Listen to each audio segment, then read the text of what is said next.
bit of fun this morning.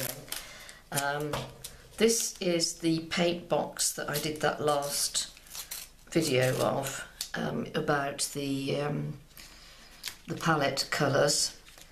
So I'm going to use that, and I'm just going to put some random bits of tape on a piece of watercolour paper, and then I am going to splash some colour about. So let's have a look. I'm going to start off with some lovely lemon yellow. I've got these as far across within the frame as much as I can, and I'm just going to drop this in.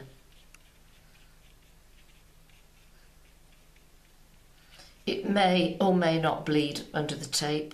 That is of no consequence to me today, but when you are using paint, always brush from the tape into the paper, then you're less likely to push it back underneath. Okay, let's just get more water on that.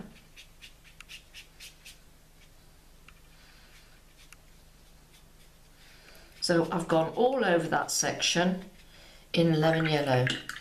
I'm now going to what I called an intense blue, and I'm just going to drop some in. Let's see how well these travel. Ooh!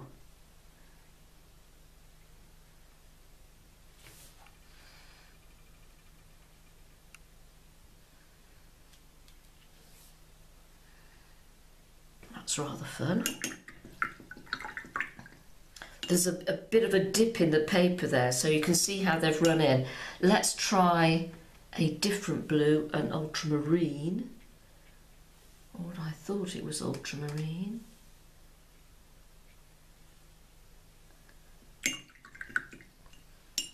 And let's just try this bit that looked like a cobalt. Okay, we'll just leave you to play there. I'm going to go to a darker yellow now, a much stronger pigment, but then I have probably not put as much water on.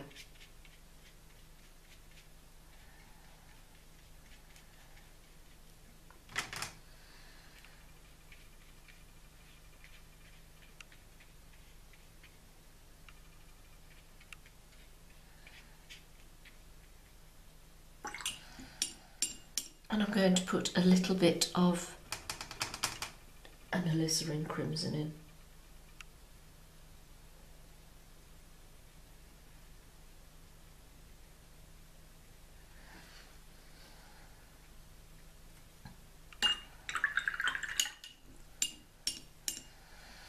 Let's try some of this vermilion.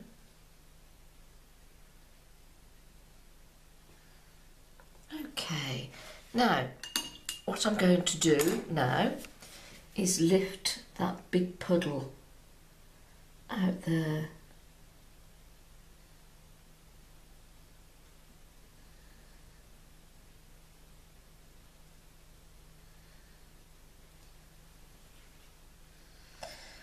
And that will still continue because that is still pretty wet there.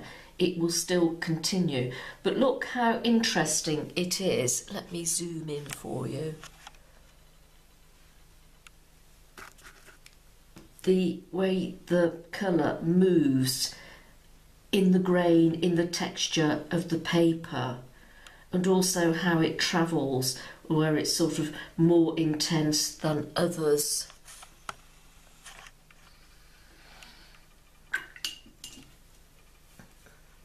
Now I'm going to take this orange .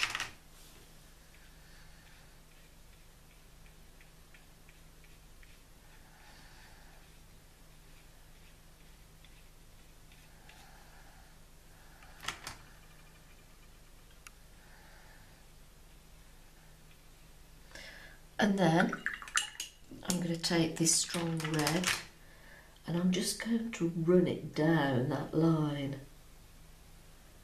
and back up.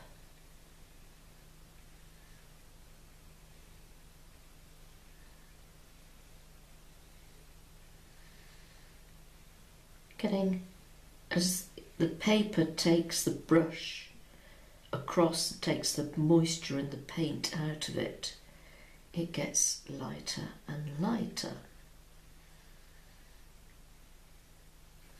And you can see already there's a slight dip there where there's a bit of a puddle, and that's where it's staying there. Look how that has kept moving, and you see how that is starting to seep. Sorry, can't get my words out this morning. You're still getting some movement. Okay, that's good. What am I going to do next? I'm going to do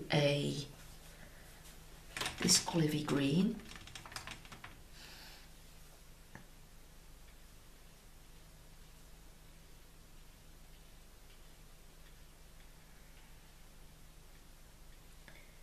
Now, again, as it comes off my brush, that's getting lighter and lighter towards that side.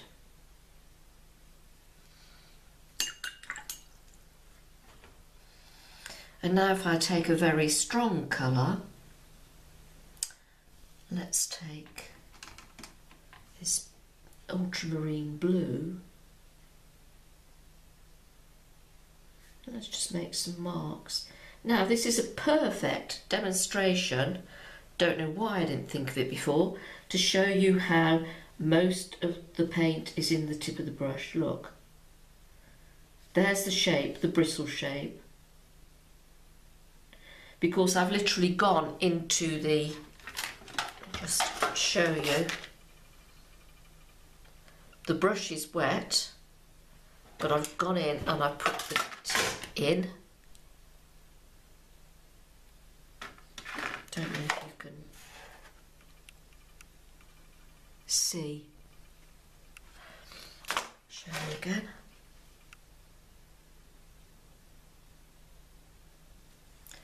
Let's do a bit here. Let's go around the edge. Now you can see how still very wet that surface is by the way the paint is travelling. And look how I've made like a chisel shape there. Turn it and you get that sharp point back. So just messing about with your paint colours like this, you can learn a great deal about them. Now I reckon that is that the sepia colour? Yeah, I think that's sepia.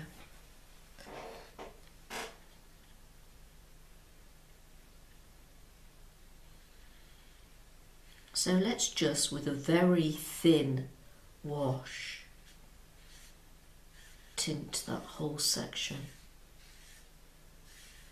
You could, of course, dear viewer, make nice squares instead of using odd bits of masking tape. But it's going to be fun when I take the tape off. So you can see how it's puddled there. So I'm going back to the same colour.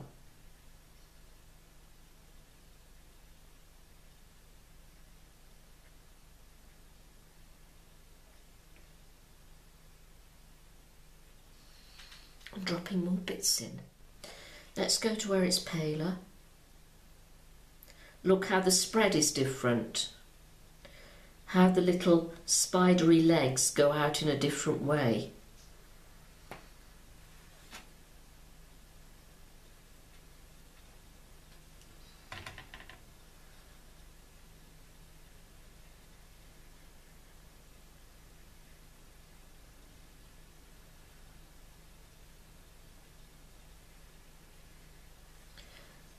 Let's go on to the olive.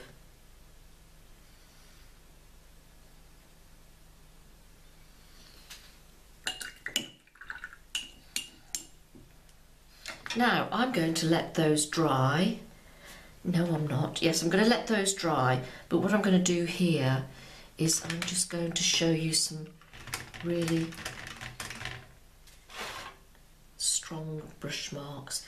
This is what I was using the other day. It's this Pro Art Renaissance Sable number 6. Now there you can see, are you in camera frame? No, I don't think you are. Excuse me. Just the splay of the paint in the brush. Let me do it again. So you can see very clearly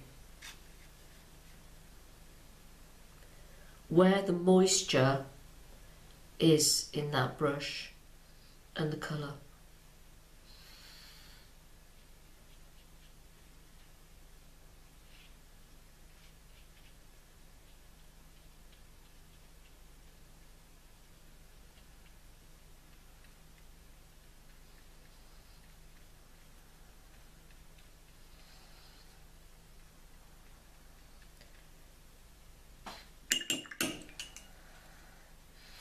Dried the brush off quite a bit, and I'm going to this terracotta colour, burnt sienna.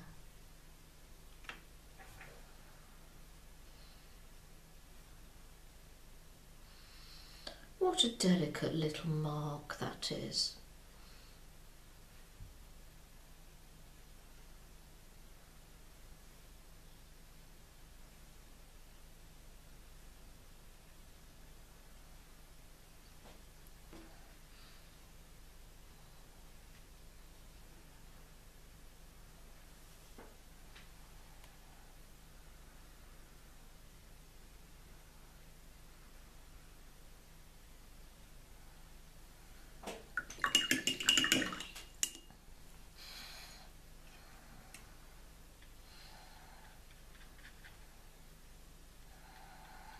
I'm just going to fill in these empty spaces.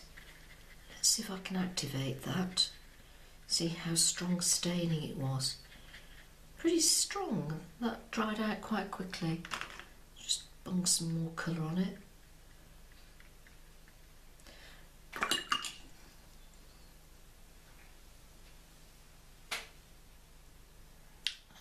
And then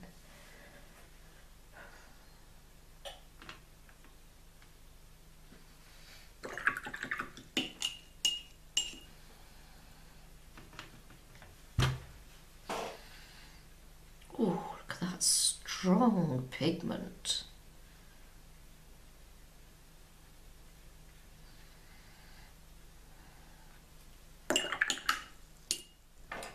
Now I've got a dry chisel brush here. Just have a little play.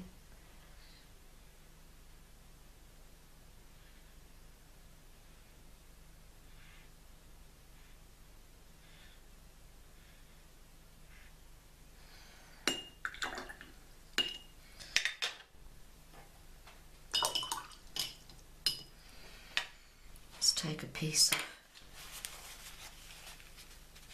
made a nice point.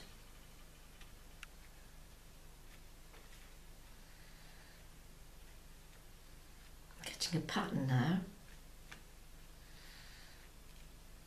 These are all valuable exercises because you're learning how to lift off, and when I do clouds I say to people, if you're lifting off, always make sure that you turn and turn and turn so that you get different effects.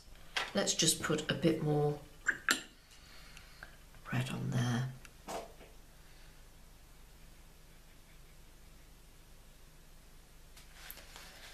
Show you what I mean. In fact, you can use these sort of things and drag stuff out.